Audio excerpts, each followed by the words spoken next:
The Bible. Throughout its pages are threads of the extraordinary, miracles that defy explanation and challenge our understanding of what's possible. Today we'll explore some of the most shocking and awe-inspiring miracles in the Bible. These are not just stories of remarkable feats but also events that demonstrate the immense power and sovereignty of God over nature, life, and death. They leave a lasting impression, offering insights into God's character and His intervention in the world. Let's look at these extraordinary events, each of which has captivated readers and believers for centuries. Picture this: thousands of Israelites fleeing slavery in Egypt, led by Moses. They're desperate, exhausted, and hunted by Pharaoh's chariots. Before them, the vast, impassable Red Sea. Behind them, the Egyptian army closing in, trapped with nowhere to go. Moses, following God's command, stretches out his staff. And then, the impossible happens. The sea parts, creating a path of dry land. Towering walls of water flank the Israelites as they walk through the seabed. The same waters that parted for the Israelites crash down upon the pursuing army. The parting of the Red Sea wasn't just a miracle, it was a turning point, solidifying the Israelites' faith in their God. Death, the ultimate end. The final chapter in the book of life. In Bethany, Lazarus, brother to Mary and Martha, lay lifeless in his tomb. 4 days had passed since his last breath. Jesus arrives, but not in time to prevent the sorrow that had already settled. Martha, heartbroken, meets Jesus. "Lord, if you had been here, my brother would not have died." Her voice trembles with grief. Jesus offers hope. "Your brother will rise again." His words, a beacon of light in their darkest hour. They arrive at the tomb, a cave sealed with a large stone, a barrier between life and death. "Take away the stone," Jesus commands with authority. Martha protests, "Lord, by this time there is a bad odor, for he has been dead 4 days." Jesus replies, "Did I not tell you that if you believed you would see the glory of God?" His words, a challenge to her faith. He cries out with a powerful voice, "Lazarus, come out!" From the darkness of the tomb, Lazarus emerges, alive, wrapped in burial cloths.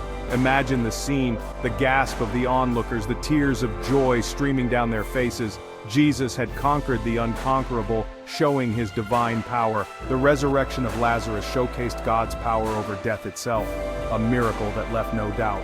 It was a promise. Death is not the end, but a transition. It's a doorway to a life beyond our understanding, a promise of eternal life. A towering statue of gold, gleaming under the Babylonian sun. King Nebuchadnezzar decreed that all must bow to this idol. Refusal meant certain death.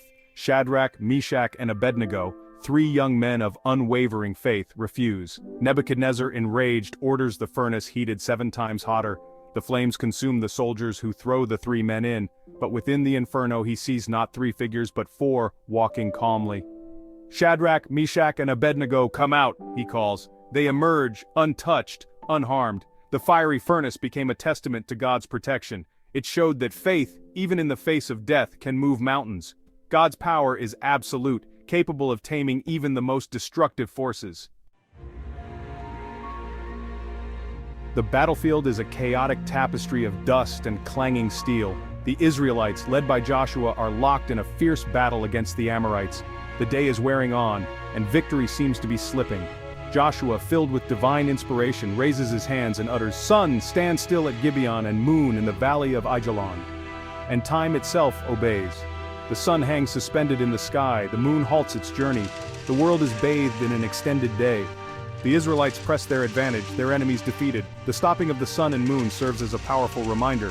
With God, nothing is impossible. He is the master of time and space. Mount Carmel, a stage for a divine showdown, a place where faith and doubt collide. On one side, Elijah, the lone prophet of the Lord, standing firm in his faith. On the other, 450 prophets of Baal, confident in their numbers. The Israelites watch with bated breath, their hearts torn between 2 beliefs. Elijah challenges the prophets of Baal, "How long will you waver between 2 opinions? If the Lord is God, follow him. But if Baal is God, follow him." He proposes a test to prove whose God is the true God, a test that will leave no room for doubt. The prophets of Baal go first, calling out with fervor, but from the heavens, only silence. Then it's Elijah's turn. He rebuilds the altar, prepares the sacrifice, and drenches it with water, making it impossible to ignite by human means. He prays to the God of Abraham, Isaac, and Jacob, asking for a sign, and the heavens respond. Fire descends, engulfing the sacrifice, the wood, the stones, even the water, leaving no doubt of divine intervention. The people fall to their knees, crying out, "The Lord, He is God, the Lord, He is God." Elijah's challenge was about awakening a nation to the one true God, a call to return to faith. The fire on Mount Carmel serves as a powerful reminder. God's power is absolute, undeniable, and ever-present. He is the God who answers by fire, the God who reigns supreme. Jonah, a prophet, receives a direct order from God: go to Nineveh and preach repentance. But Jonah disobeys, boarding a ship in the opposite direction. A ferocious storm descends upon the ship. The terrified sailors cast lots, and the lot falls to Jonah. He confesses his sin and urges them to throw him overboard. As Jonah plunges into the sea, a great fish swallows him whole. For 3 days and 3 nights Jonah remains trapped. He finally surrenders, crying out to God, repenting. God commands the fish, and it vomits Jonah onto the beach. Jonah's journey was about obedience, forgiveness, and God's boundless love. The story of Jonah serves as a powerful reminder. There's no escaping God's presence. His mercy is always available when we turn back to Him. Picture a vast, unforgiving desert. The Israelites, newly freed from slavery, wander through this desolate landscape. Hunger gnaws at their bellies, thirst parches their throats. They grumble against Moses, questioning God's faithfulness. God promises to provide. That evening, a flock of quail descends upon the camp. The next morning, a blanket of manna covers the ground. Each day, for 40 years, God provides.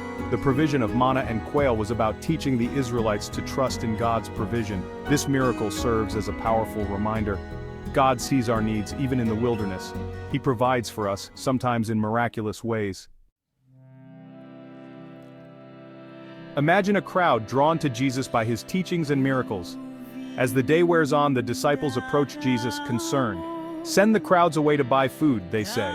Jesus responds, "You give them something to eat." They have only 5 loaves of bread and 2 small fish. Jesus instructs the people to sit down. He takes the provisions, blesses the food, and begins to break the bread. The bread multiplies, enough for everyone. The feeding of the 5,000 demonstrated God's ability to provide for our needs. This miracle serves as a powerful reminder. God can take what little we offer and multiply it. He is a God of abundance. A tomb, sealed with a stone, guarded by Roman soldiers. Inside, the lifeless body of Jesus. The disciples, their hearts heavy with grief, huddle together. But on the 3rd day, something extraordinary occurs. The earth trembles, an angel rolls back the stone. Mary Magdalene finds the tomb empty. She weeps, but then a voice calls her name, "Mary." Jesus stands before her, alive. The resurrection of Jesus Christ is the cornerstone of the Christian faith.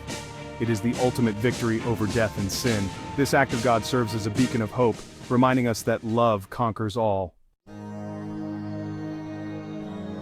The road to Damascus. Saul, a persecutor of the Christian church, is on a mission. A light, brighter than the sun, surrounds him. A voice rings out, "Saul, Saul, why are you persecuting me?"